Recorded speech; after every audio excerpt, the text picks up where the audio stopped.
This is the Horse Radio Network. This is episode 10 of the Stable Scoop Radio Show. It's eventing talk with Gina Miles and the USEF.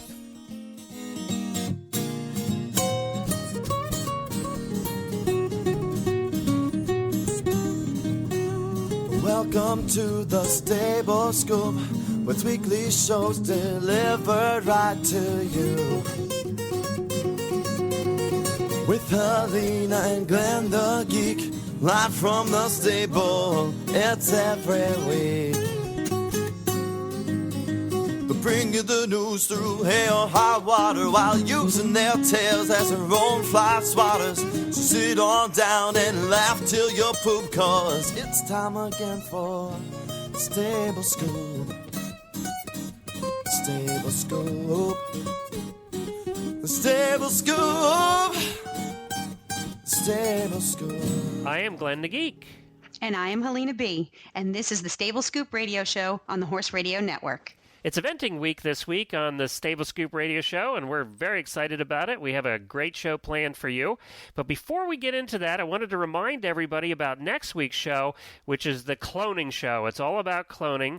ViaGen, the company that's doing most of the horse cloning here in the United States, I believe they're out of Texas, contacted us, and they wanted a chance to explain cloning and what it is and how they do it, why they do it, and what's the science involved in it. So they're going to be on our show next week.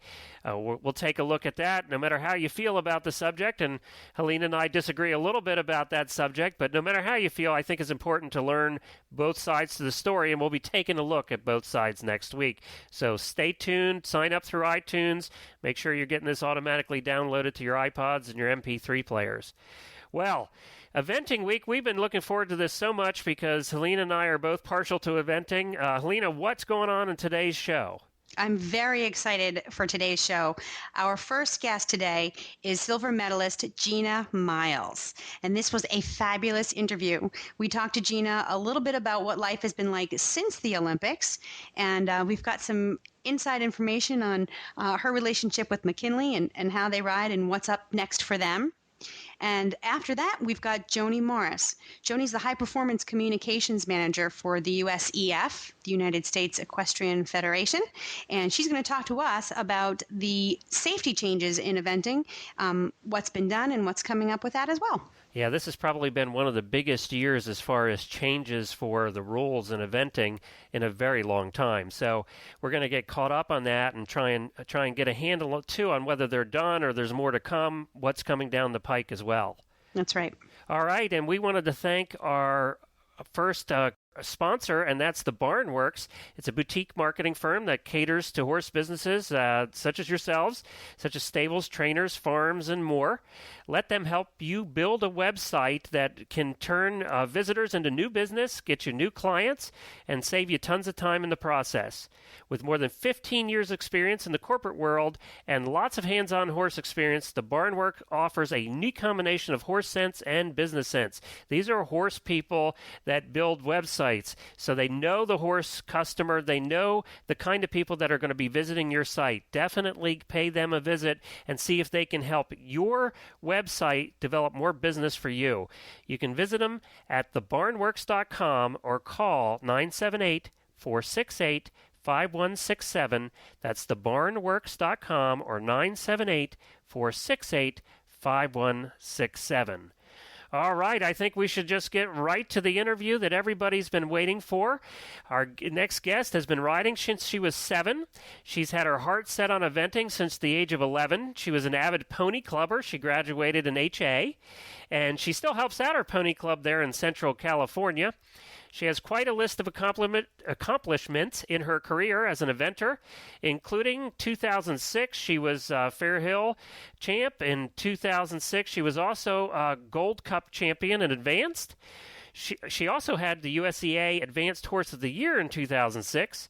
In 2007, she did an individual bronze at the Pan American Games and also a team gold at the Pan American Games. She's had many firsts and events across the country and the world, and a couple weeks ago, she was silver medalist in the individual eventing at the 2008 Olympics in Hong Kong. And add to that, a devoted wife and mother of 2 beautiful kids. Let's welcome Gina Miles. Hi, Gina. We appreciate you being on with us today. And I know you just got back from an interesting visit yesterday, didn't you? I did, yes. I was able to go to the White House. The Olympic athletes, all the Paralympic athletes were invited by President Bush to come to the White House, and he honored and recognized us there. So that was a great trip. What did they do? All the athletes were brought in on buses and through a special security and onto the South Lawn.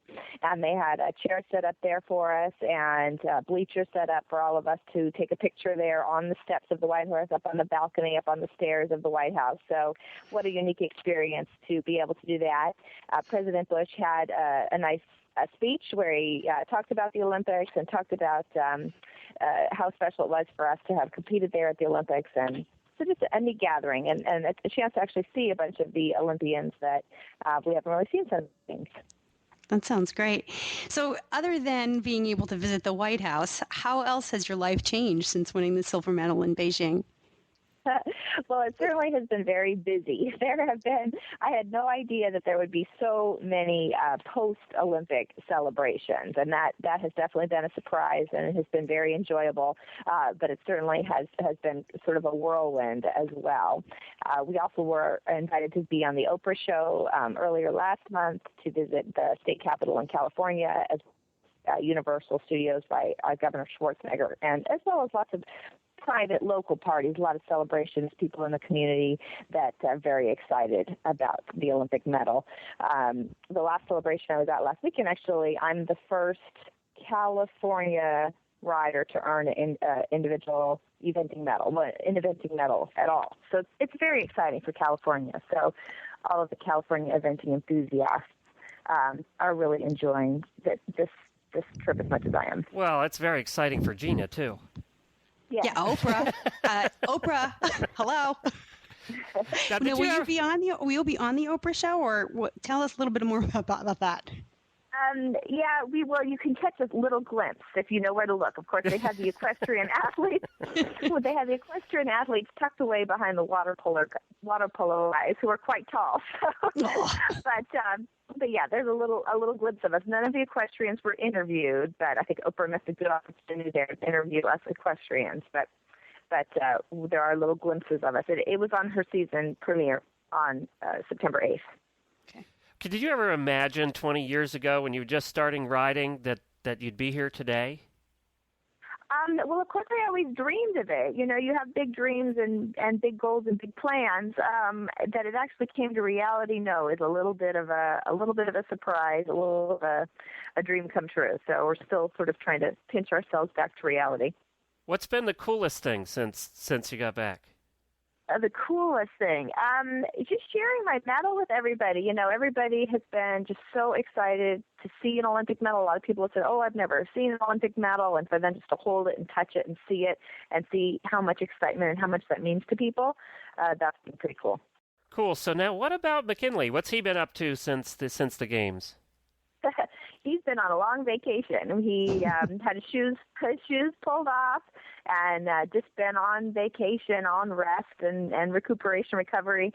He is starting to get a little bored of his vacation, though. So he is looking to go back and do something. He won't compete the rest of the year, but he is looking for a little bit more than just hanging out.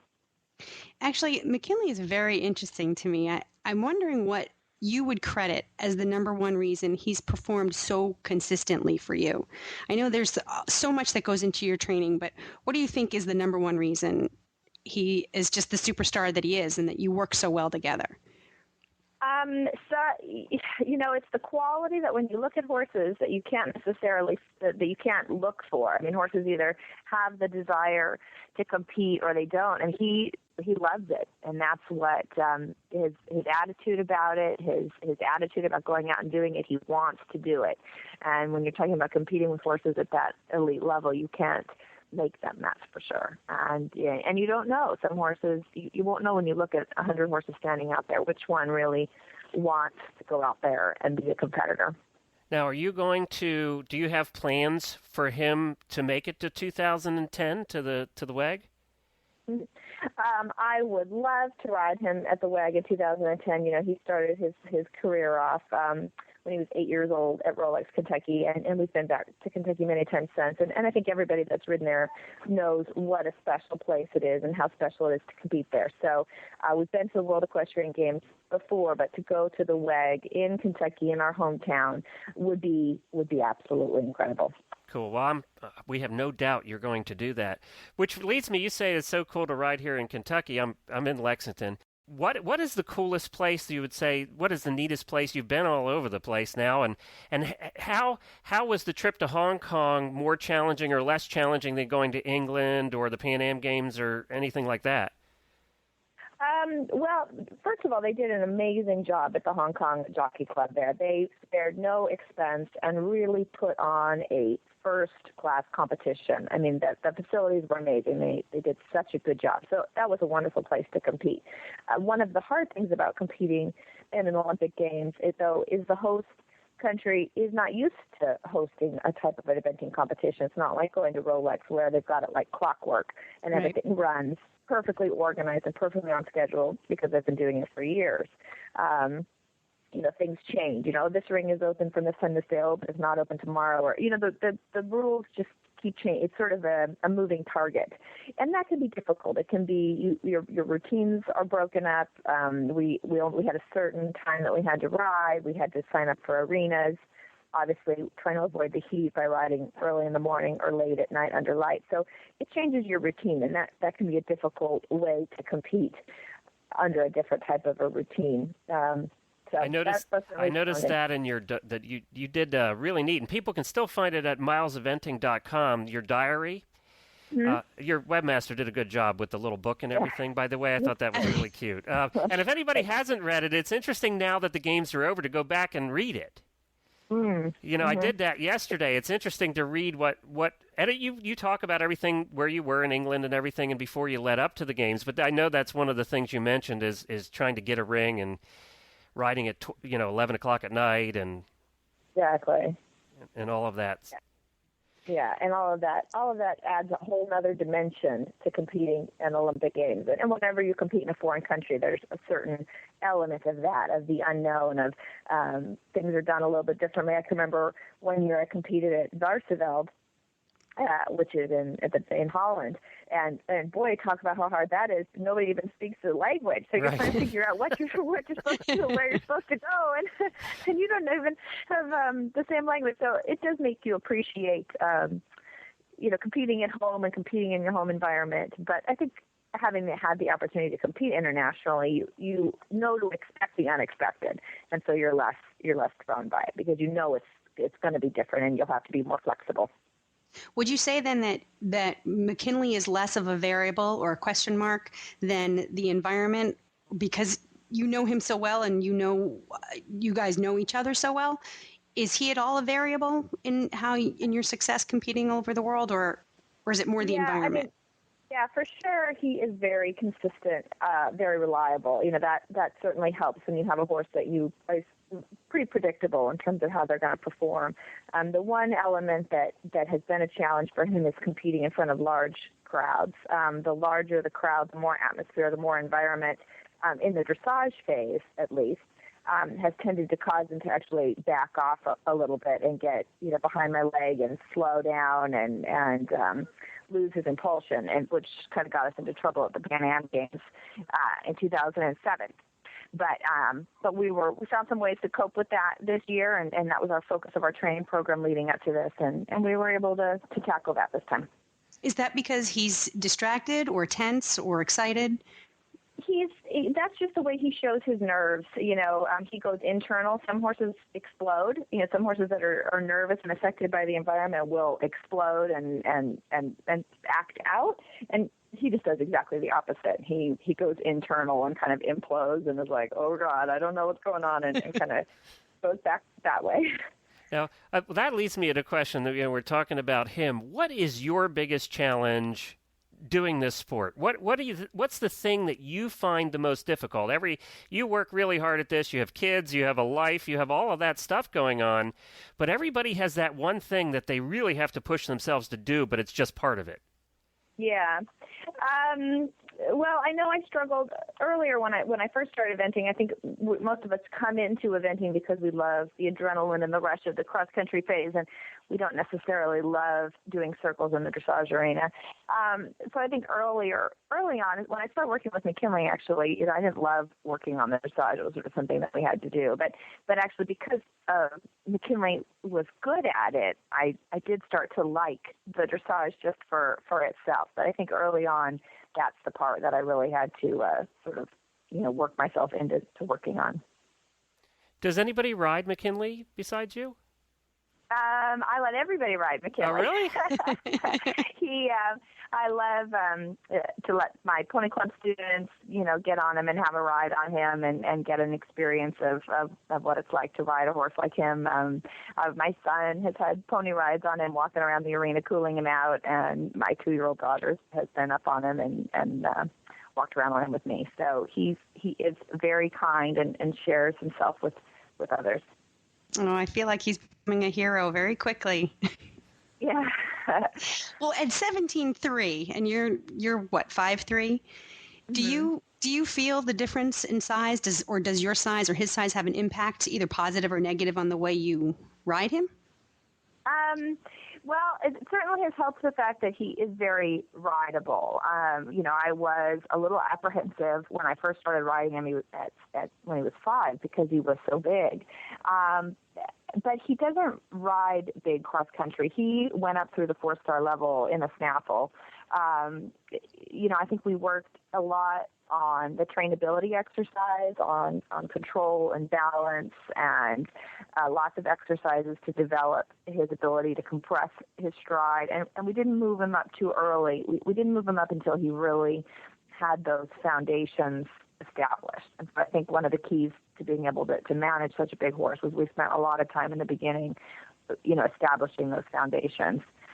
That being said, because he's so big and his collection and engagement in the dressage is not natural for him, that's the part where actually I felt small on him, where I've had to get the help of some other riders. We spent some time in Germany training with Hubertus Schmidt, who is much bigger than I am. Last year when we were getting ready for the Pan Am Games, Darren Chacha helped ride him and school him for me a couple of times just because of the sheer size and weight that when he doesn't feel like rocking back and sitting on his hind end, I am just not physically strong enough to get him to do it. So the only time I feel small is in the dressage. Well, you didn't look too small on TV. It was such a pleasure to watch, and the coverage was pretty good this year for the Olympics. So it was just such a pleasure to watch you in all the phases. It was so much fun. Yeah. Well, I have to say that the dressage takes a long time to develop, and it's taken a long time for him to get stronger. And this year, I really felt like we made huge milestones in the ability to have the proper balance in the dressage. And I felt like it did really all come together that day and had one of his best tests ever. So. Well, I can tell you that when you come back to Rolex next year to do dressage, the stadium is looking huge. It's going to be like you're at the Olympics. Is it? Yeah, I was there yesterday, and the outdoor stadium is and the indoor is beautiful. We were able to get a tour of the inside here recently, and it's going to be really cool. But the outdoor is going to be huge. You will not recognize it at all. Wow. Well, I'm very excited. Yeah, it sounds great. It's going to be a lot of fun. And I know we're running out of time. I just wanted to ask one more question. What's next for you and McKinlaigh? Well, like I said, he's just having his little vacation this fall, and then we're trying to come up with a plan, between getting ready for the WAG and what we need to do to get ready for the WAG, and his owners, who've been huge supporters of getting him this far and supported him up to this level, and are looking, maybe to back off a little bit. So we're sort of mapping out a plan right now. We don't have any concrete plans, but trying to get that figured out. Now, I have a naughty question to wrap this up. Okay. It's so naughty. If you could clone McKinlaigh, would you do it? Or would you have his owners do it? Absolutely. Oh, hands down. I'm out horse shopping now, too, because I'm out looking for horses for London 2012 and beyond that. And so I've been out looking at horses and possible prospects. And, boy, I tell you, there are horses, very special horses that come along, once in a lifetime. And he absolutely is a once-in-a-lifetime horse. I mean, they just don't come along like that. And So of course I would clone them in an instant, quirks and all. Well, I'll tell you what, phobia, needles and all. next week we actually have a show on cloning, and we have the scientists on that are doing it in Texas, so we'll put in a good word for you. Yeah, there you go. Okay. Well, we thank you very much, Gina, for being on with us. And maybe as we get closer to the WEG Games, we'll have you on again. Matter of fact, on the 2010 radio show we do, we're going to have some panel discussions where we're going to have a bunch of the riders on together in the show. Oh, great. So it should be fun to get everybody together for an hour before the games and chat. Super. All right. Thanks, Gina. We appreciate it. Go take care of the kids. Get them off to school. You're welcome. And congratulations again. Okay, thank you so much. All right, bye-bye. Bye-bye. Bye-bye. Well, it was certainly great to have Gina on, wasn't it, Helena? Oh, it was fabulous. I love to get the inside scoop. I know. From the person herself, And she's got a great personality, too. She's great to talk to on interviews because she does express herself and tell you exactly how she feels, and she's just a great interview. And it's once you get people talking about their horses, it's one thing to talk about themselves and their accomplishments, but you get someone talking about their horse and you can go all day. You can talk about bits and you can talk about tack and way of going. That's what we're here for. Right, talking exactly. about horses. Exactly. And she has a great horse, that's for sure. Well, the other subject we wanted to cover today was the main subject of the eventing show that we wanted to cover was what's happened in the sport this year as far as the safety changes and the things that are going on as a result of several tragic accidents over the last number of years. But before we talk, as part of that, though, there is two great stories that came out of this year of individuals who had tragic accidents and who have worked very hard, have been very dedicated, and because of their love of the sport have come back this year that people never thought would come back or even ride again.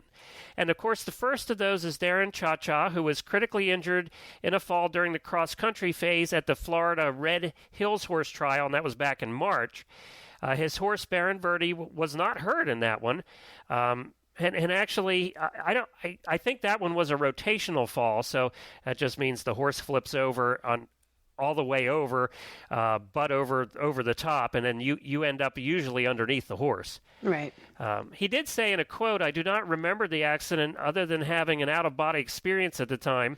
I recall almost nothing of the 42 days he laid in a coma in the hospital. He had a head injury and was in a coma for 42 days. At that That's point, not 2 weeks. That's 42 days in a coma. That's a month and a half. And nobody, the people were worried about him just coming out of the coma, let alone against all odds and with some very hard work and dedication, he returned to competition in July.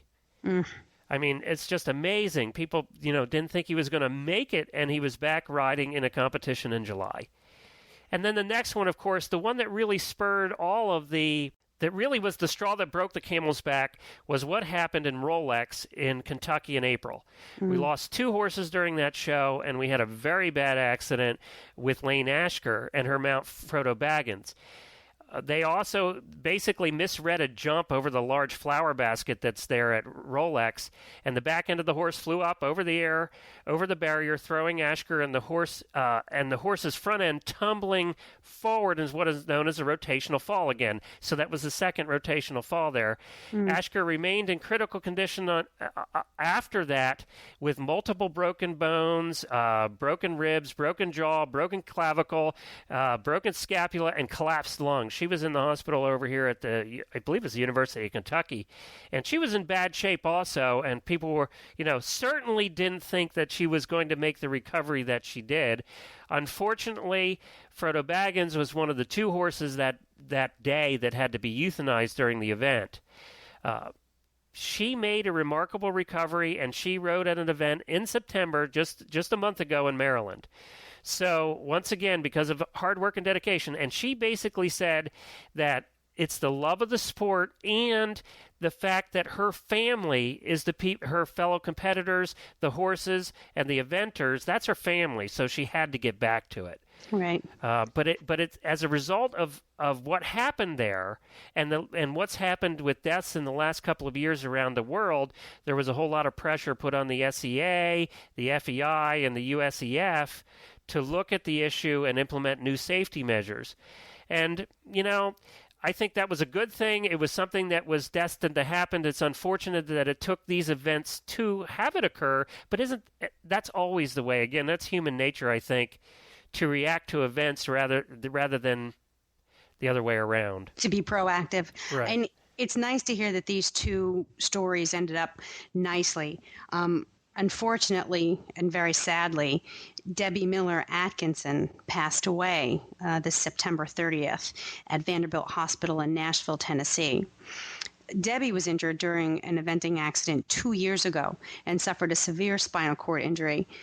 But her courage and the strength that she had, as well as her determination to be sure that her life had meaning and purpose, really became an inspiration to everyone who had the privilege of knowing her, working with her, and understanding her struggle to live.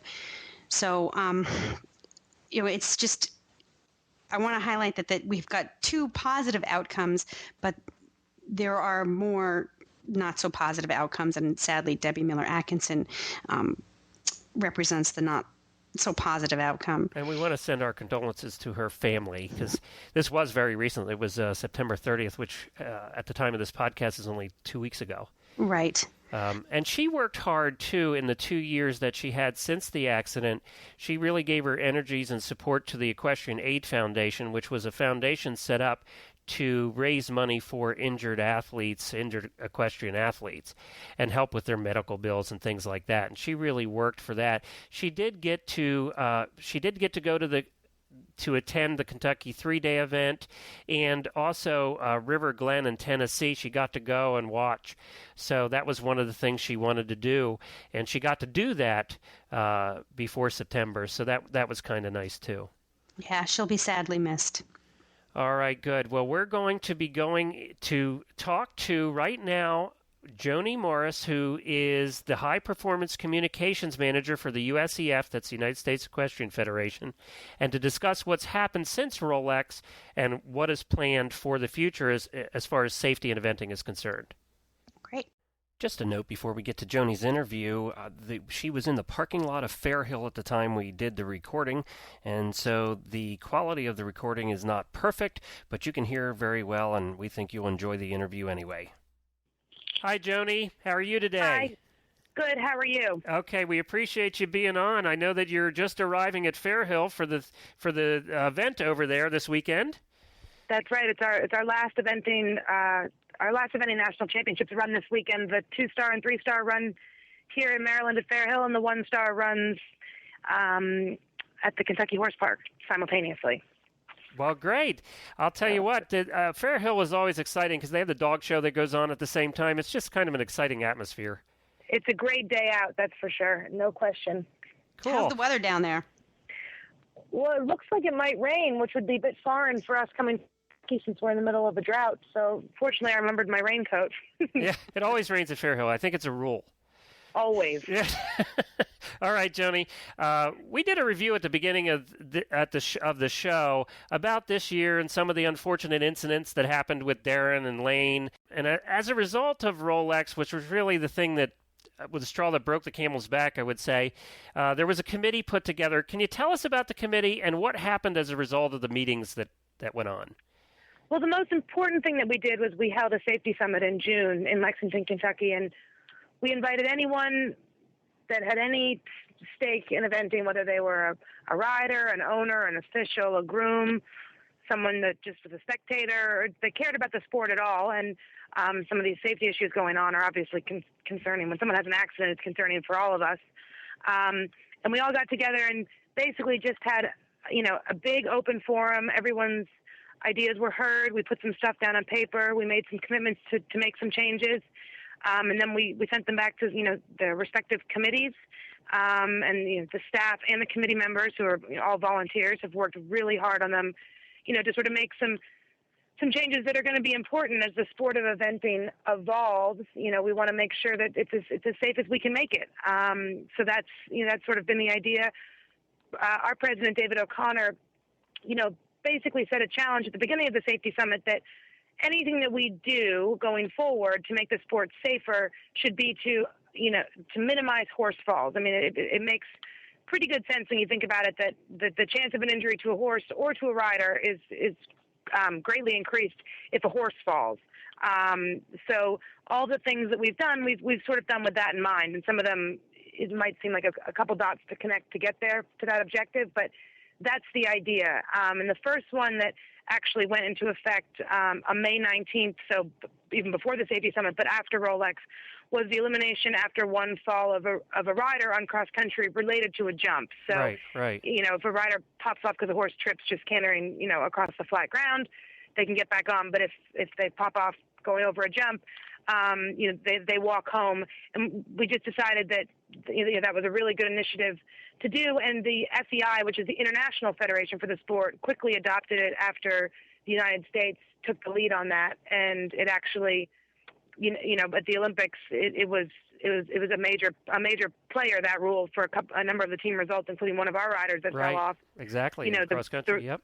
With the rule changing so you can't get back on, and that rule's been in effect in show jumping, so it's consistent with that, I guess, is the best way to put it. And was the USEF a little worried about implementing such a strong new rule, and then were you a little scared about it? Or I'm thinking that you bring this strong rule into effect, and then next thing you know, the FEI adopts it as well, so that had to kind of make you feel good, right? Yeah, it did, and a number of other national federations adopted it. It was definitely met with some resistance. Obviously anything you do with horses is not inexpensive, and so there was some definite resistance that if someone fell off the third fence at an event that, maybe they only go to 5 a year and land on their feet, but they can't get back on, well, that's a bit unfair. But we also have seen some cases where riders were maybe getting back on when they shouldn't have, and then they were having another incident on the course. And so, it took people a long time to come around, and I'm sure there's people that haven't come around 100% to it. But I think that David O'Connor, it was definitely a brave decision that he made.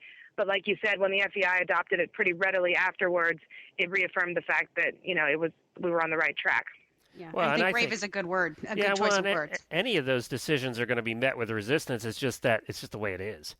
Absolutely. And, people can be resistant to change in the way that, it used to be many years ago that, I should preface it by saying now, if you have a horse fall, you're obviously eliminated on the cross country or in the show jumping for that matter.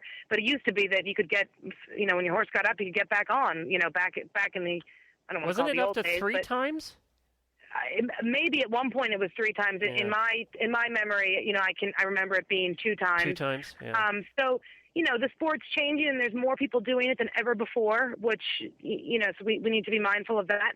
And we have to keep safety as a first priority. So sometimes, people might think it doesn't apply to them, but we have to look out for the welfare of the sport as a whole and for all of our horses and riders, and sure, maybe someone will be disappointed because they don't get back on at some point or with some of these other rules. But the bigger picture is very important as well. So we're trying to be very mindful of that. Now, I know on the forums, one of the interesting threads that was causing a lot of commotion right after Rolex was the talk about they have to put tougher qualifications in to move up levels. And I think that's part of what's coming December 1st, isn't it?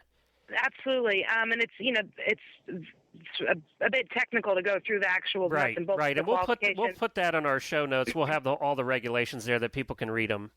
Right, but basically, we want to make sure that people are really competent at the level, not just qualified to move up the level. So there's a difference because there's always going to be someone that's minimally qualified, just the nature of anything. But we want to make sure that that person has enough experience at the previous level that it's as safe as we can make it with our rules, to have them continue their progression up through the levels. And going along with that is something called the loss of establishment of qualification, which is also effective December 1st. And it includes things like if a horse is eliminated twice for a non-technical reason, so for too many stops or for a fall or that kind of thing, in a 6-month period, it has to go down a level because it will lose its qualification at the level that those incidents occur. And again, it's a bit easier to read, but it doesn't make sense. People might think that's rare, but it's not rare. No, it's not rare, and it's basically, we want to make sure that riders, stay mindful that they're responsible, for themselves and their horses, and that if they have a couple of mistakes, it's not going to do them any harm to drop down a level and just, reaffirm their skills and get a little bit of extra help, and then go forward from there. And so we're just trying to, you can't legislate rider responsibility, but, we can do the best job we can as far as tightening up the qualifications to make it. So you have to jump through a couple of hoops, before you can move up a level and make sure that you and your horse have the experience, if nothing else, to do so. So that's the idea behind that. I have to say that I'm really impressed. You guys did this, and it has some teeth to it. It's not just show. When you read these regulations, it does have some teeth to it, especially the things coming in December which involve preliminary and up. Right. About moving up and then also getting moved back down. It does have some teeth. Right, and we appreciate hearing that from you as well, and definitely because this is something that we take it seriously, and our qualifications. Some of the qualifications, the new qualifications, were written even before some of these unfortunate accidents happened in the spring. But it really, we've made sure our ducks were all in a row, and the loss of establishment of qualification, like you said, being bumped back down a level, that's really important because, it means that someone just can't keep trying to go at a level that they're not ready for, even that they have to go back down and re-hone their skills. So I think that's really important as far as education goes, because education is, is a huge part of this, obviously, and people are coming to eventing from different backgrounds than they ever have before. I mean, it used to be you came to eventing through fox hunting, or you came to eventing riding off your farm, and now there's people that come to eventing just from riding in the ring, and it's, not right or wrong, but it's just different. And so we need to make sure that those people that are maybe not used to cantering down a hill, get the experience doing that kind of thing, riding over different terrain, different kinds of weather, different kinds of fences, at a level where they're safe and competent and comfortable. And it eliminates that feeling where you always need to move up and jump higher and go faster. Well, this means that you have to get the necessary experience before you can do that. Right. So you're putting the responsibility through this governance, you're putting the responsibility back onto the riders and their trainers. Right. And I mean, like I said, there's always going to be people that are, minimally qualified. And so then, but with so much focus on this, we hope that people really, take it seriously and look after themselves and their horses, to the best of their ability and get good help and good training. And, along with that goes with the U.S. Eventing Association's instructor certification program, which has been very successful so far, but we have made a serious commitment to certify a lot more instructors and give that program some real incentives so that people search out those trainers that have been involved in the program that, have been recognized as having the necessary experience and skills to really help riders get the education that they need. I mean, eventing certainly isn't an easy sport. No one will tell that. So we want to make sure that, that the education is available and people know where they can find it. And there's standards that they can adhere to, something that they can, that's been tried and tested and knows that this is the elite, your instructor certification program. Right. And, we have it at every level. We have for, the, up from level 1 up to level 4. So, for instructor certification. So that means that, if you just want to go novice or beginner novice, you can still find an instructor who is focused and an expert on coaching that level of rider. If you want to compete at the advanced level, there are instructors that's their focus too. So it's a broad spectrum educational program that the USEA has implemented, and it's been in effect for a number of years. But at our safety summit in June, David O'Connor made a huge commitment to to try and get 500 certified instructors. So basically to a little bit more than double what we have over the next 3 years. And, again, it's a big commitment, but it's something that, is very important as the sport grows like crazy in popularity. We want to make sure that there's as many qualified people in the U.S., to teach eventing as possible. And the U.S. is a little bit different than a place like England because it's so spread out. In England, you can drive 2 hours and probably get to 20 eventing professionals. Well, there's places in this country where you could drive for 2 hours and you would still be 10 hours from your closest, big name trainer, say. So we want to reach out to those areas and make sure that we get people all over the country that, can be part of this program and make it accessible and affordable to instructors and their students alike. Now, will you set up instructor certification centers around the U.S.? Will you have it broken up into regions or by area? Yeah, it's something that the USEA is really looking into, and they have clinics and workshops set up now, and I know they're working really hard on trying to, piggyback those, maybe say onto the back of an event where they know a lot of people will be traveling 10 hours to, ride at the event. Well, then maybe the Monday and Tuesday after the event, everyone's already there. So then you have the clinic then, so that, like I said, so it's more accessible to people, and they can drive their 10 hours back to, maybe they're in Michigan or Montana or somewhere, and take that knowledge and that information and that certification back to, maybe their 10 students that they teach that wouldn't necessarily have access to that kind of qualified instruction. Right. So now you're taking, on the other side of the coin, you've got the USEF is undertaking an effort to focus on the frangible technology, which is the, for lack of a better word, and you'll help me out here, sort of breakaway fences. So you've got the responsibility on the riders and the trainers, and now the USEF is taking on some responsibility with this new technology for cross-country jumps. Can you tell us a little bit about that? Sure. I mean, frangible technology is something that's been in existence for, I want to say the better part of a decade, was something called a frangible pin. If a horse hits a jump, the pin breaks and the rail drops away. A horse has to hit the fence with a certain amount of force, and it can only be used in certain types of jumps because of the nature of the design. The most important thing to remember about frangible technology is it's not just as simple as making all the jumps fall down. It has to be based in engineering and scientific research and engineering principles, and I'm certainly not an engineer, so that aspect of it is far beyond me. Well, that makes three of us. The idea is that ill-designed frangible technology can actually be more troublesome than helpful in a situation when a horse hits a fence. So the USEF and the USEA, and we've teamed up with the University of Kentucky, their School of Engineering, and some of their professors and some of their great students that were just in our office a couple of days ago, to sort of build on the work that's been done in Europe, and that's where they invented the frangible pin at the Transportation Research Laboratory at Bristol University in Great Britain. We want to build on that and come up with different kinds of jump construction that's frangible. And then obviously, like I said, it needs to be based on engineering, so teaming up with a great engineering school is a perfect way to do it. And with the World Games coming in 2010 to Kentucky, the University of Kentucky was all over this. They are really excited about it.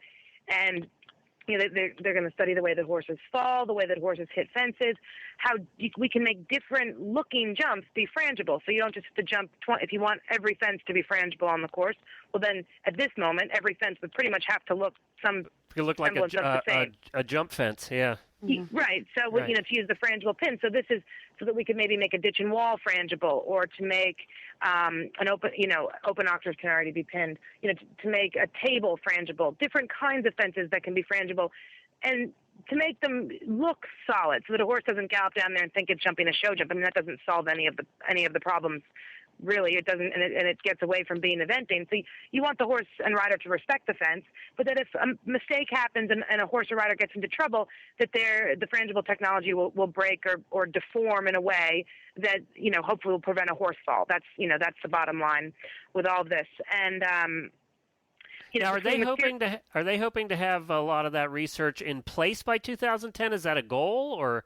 I haven't heard them set that goal. They're moving pretty quickly at the University of Kentucky. This is a bunch of really ambitious students, just from the little discussion that I had with some of them and with David O'Connor after his meeting with them.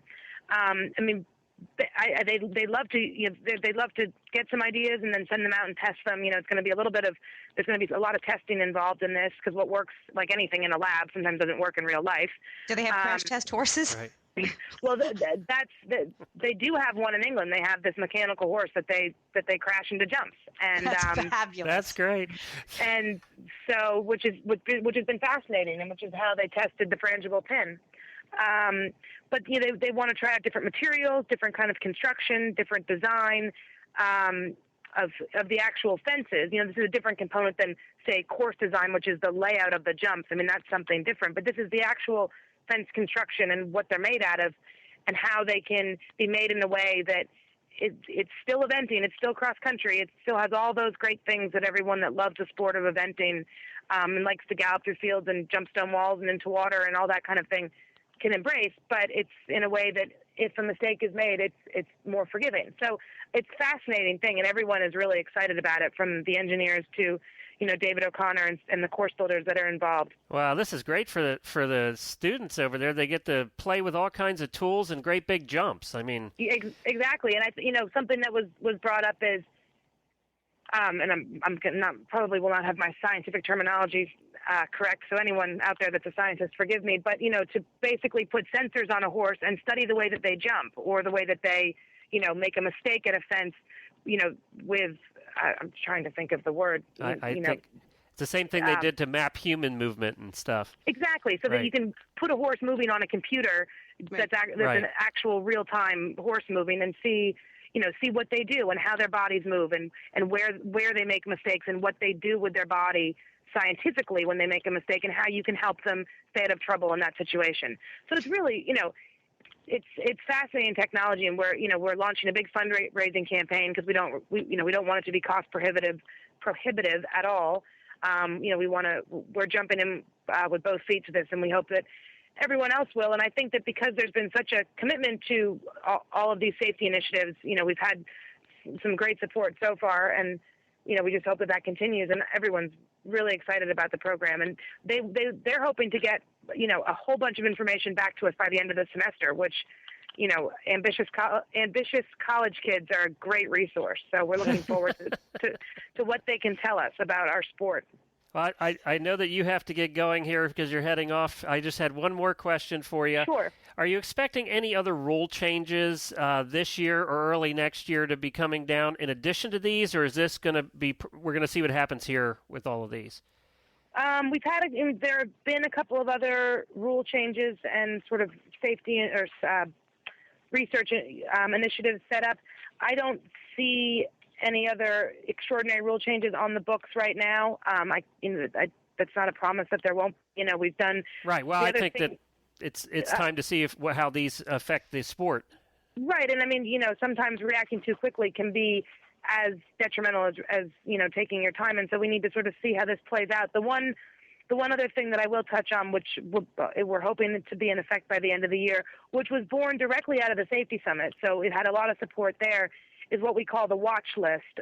And that is a way to inform a competitor that they've been observed potentially riding dangerously at an one of our endorsed competitions. And it's still the specifications of that are being defined England does that already. I know they have a watch list that goes out to all the events before somebody goes there, and people know ahead of time which riders are on the watch list. Right, and ours is going to be some form of that, but it's basically, to go back to the rider responsibility thing. It's like, hey, here's a heads up. You maybe just need to go back and re-hone your skills because you've been seen riding dangerously, and we're looking out for you and your horse and the sport.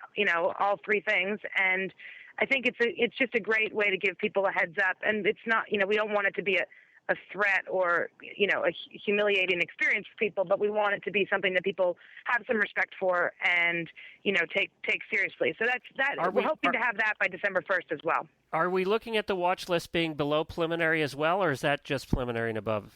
The final specs of that are not finalized yet, okay. So I don't want to say. Because we've certainly all seen the riders below preliminary that are dangerous as well. So absolutely, and my understanding is that it would be across the sport, not just preliminary and above. But I haven't seen the final specifications of that as of right yet. And people should just check our website because it'll be up there as soon as it's finalized. Because we want to make sure we get that absolutely right, as it's a pretty.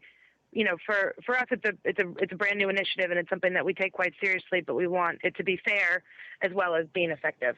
Well, I got to say, I'll let you go with this. You guys did a good job of getting ahead of this. And if you hadn't, and I don't know if people realize this, Congress, if there were a couple more deaths, Congress was going to step in. We've seen Congress take on racing, recently. So it's something that, it's something that we all take seriously. I grew up in the sport of eventing. It's my background, and it's a sport that I absolutely love. But I also know a lot of these people that have had accidents, and we needed to just take some proactive steps and, really reaffirm our commitment to safety, which I feel like we've done. And it's been very difficult at times, but it's been interesting. And what's amazing to me is how much people care about this sport and care about their horses. And, that is the thing that we have to keep in the forefront of our mind at all times. Yep, and we'll keep that in mind, but there still will be those whiners next year, the ones who get knocked down. So they're going to be out there. You can't please all the people all the time. We're doing our very best to try. Well, we're going to let you go please a lot of people over there at Fairhill. Enjoy your weekend and have fun at the event. Thank you very much. Okay. Thanks a lot, Joanie. Bye, Thanks. Joanie. Bye. Well, that was lightning. I'm glad Joanie agreed to come on. She was actually sitting in the parking lot at Fairhill waiting to go say hi to everybody. So, I appreciated her talking to us at this last-minute conversation about this. And obviously she's been involved in it intimately and knows the story. We will put all the complete list of rules, a link to it on the show notes. So you can go see what all the rules are and what goes into effect in December here. I think that the rules are tough. I'll tell you what, you have to gain a certain, what they call a national qualifying result. Mm-hmm. So that means you finish an entire horse trials with not more than 50 penalty points in dressage, no jumping penalties at obstacles in cross country. That's not even any penalties, no refusals, anything. Even time refusals? Right. Time points? Well, time points no more than 60, I think it's 90 seconds, okay. 36 penalty points, exceeding the optimum time. Okay. So if you're there, you don't even get this national qualifying result either, and no more than 16 penalties in show jumping. So with all of those things in place, this national qualifying result, they call it an NQR, you have to get a certain number of those to be able to move up to the next level. Okay. And so you see there that, any stop or any points at all in cross country and you don't get those points. So it has some teeth to it. And, it's fair because it's broad. I can't wait. It covers the whole spectrum. Yeah, but I can't wait to see the Chronicle forums when a few people, it takes them forever to move to the next level. That's when you're going to start seeing people start to whine and this isn't fair and that kind of thing. Well, hopefully if the average Joe, the average eventer out there seeks out, what she's saying is if they seek out a certified instructor, they should be getting the type of quality training and education that will help them move up the levels. Like she said, she used a great key phrase, which was they want riders to be competent, not just qualified. Right, exactly. So maybe through this combination of rules and education, if you're working with a certified trainer, you won't get stuck at a level and never be able to move up. It's a long shot. Maybe it's not a long shot, but it's the theory, and let's see if it works in practice. And I want to clarify for everybody, too, that you and I, we're fans of eventing. My wife was an eventer I sat in a lot of cross-country courses sweating her going through that cross-country course. So, and she's a pretty accomplished rider, but still, accomplished riders have accidents. It happens. Yeah. And, we love eventing. It's one of my favorite sports. We both have worked for eventing companies. Yeah. So it's not that we're picking on eventing here. We love eventing. We just I want to see it like Joanie. I want to see it safe, so there's less of this getting out to the news, because all the news ever hears about, they don't hear about all the events where there's no accidents. They hear about the ones where there is. Right, and that's what they're going to do. They're going to sensationalize the bad stuff, and then all horse sports are going to get a bad name. And eventing is, I love it because it's so well-rounded. It tests so many different things about the horse and rider partnership, the athleticism, and it is a little bit friendlier. Some people may disagree with me, but it's a little bit friendlier than some of the other disciplines. There come the emails now. Send them to Helena at horseradionetwork.com. Send her all those emails. So anyway, I agree with you. Well, you know what? The people tend to be a little bit different, and what you call friendlier. I think because they know they're out there risking bodily parts every weekend. It is a different mentality. You were talking about it tests everything, and the dressage phase is a good test for them, even though most eventers would like to just eliminate that and never have it. Yeah. That's true of most eventers too. Well, even Gina said it. She wasn't crazy about the dressage phase. But what it does do, and this is one of the things I like about eventing, is it opens your mind up to things that you might not appreciate until you have to do it. Well, and then you suddenly get this new perspective for, wow, you know what? Dressage is actually pretty cool. And it gives the horse the fundamentals they need to do anything else. Right. It's those fundamentals of training. Even Western riders, many of them will teach dressage or a form of dressage to their horses because they know that's the fundamentals for training. Right. So I wanted to mention, too, I just noticed this actually on the internet. She mentioned racing. The horse racing, the thoroughbred, let me see who it was here. It just happened, actually. The thoroughbred racing industry has just adopted new rules as of today. It's the National Thoroughbred Racing Association, and it's in association with a bunch of all the states and the racetracks, and most of them are represented here, and they're agreeing to new rules for safety. This is timely. And what they're talking about is uniform medication rules for each racing state, which they've never had before, a ban on steroids from racing competition. Interesting. Wow. Uniform penalties for medication infractions, and that was different in every state, the penalties. Yeah. Mandatory on-track and non-racing injury reporting, which you would think they were doing already. Mandatory installation of protective inner safety rail. Wow, I wonder if that's going to be like NASCAR has that cushion rail, so when the cars hit the rail, they're not going 200 miles an hour. It absorbs a lot of the impact. Ooh. That's interesting. Mandatory pre- and post-race security. That's probably to keep an eye on them so they don't inject them right before the race. Right, that'll keep the steroids off the track. Yeah. An adoption of a placement program for thoroughbreds no longer competing. Yay! This is awesome. Now, this is really interesting because these are pretty significant. Like you're talking about, this has some teeth as well. Yeah, I'd be interested to see. It doesn't go into great detail about each one of these. This is just out. I mean, literally just out.